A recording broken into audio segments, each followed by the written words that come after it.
susunod na programa ay rated PG. Ito ay nangangailangan ng patnubay at gabay ng magulang para sa mga batang manunood.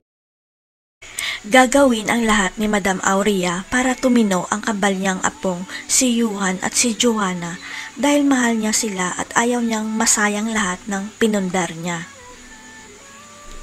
Sa isip ni Aurea, kung totoong apo niya lang sana si Ina, kay Ina niya iiwan ang lahat ng mga napundar niya dahil para sa kanya mas karapat dapat si Ina kaysa sa mga apo niya.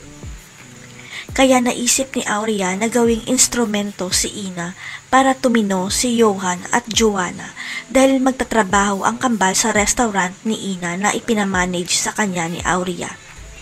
Pumayag naman ang kambal na magtrabaho sa ilalim ni Ina dahil may masamang plano pala sila ang sirain ang magandang imahe ni Ina kay Aurea para palayasin siya. Ang hindi alam ng kambal, busy rin si Aurea na asikasuhin ang last will and testament niya dahil malakas ang pakiramdam niya na wala ng pag-asa na tumino si Johan at Johanna. Dito na madidiskubre ni Aurea ang katotohanan na matagal na itinago sa kanya ng asawa ng anak niya, si Sonia, dahil sa paglabas ng DNA test result ng kambal.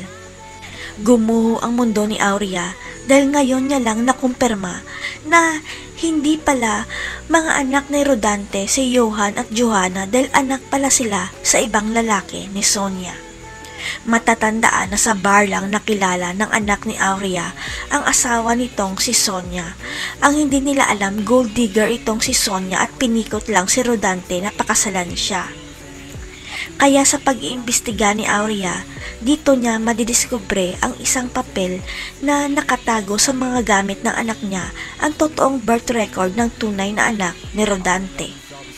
Biglang tumigil ang mundo ni Aurea nang makita niya ang birth record dahil si Ina pala na inampon niya ay kadugo pala niya dahil siya ang tunay na anak ni Rodante. Magtagumpay kaya si Johan at Johanna na sirain si Ina sa lola nila. Malalaman na kaya ni Ina na isa pala siyang tunay na De La Costa. Abangan.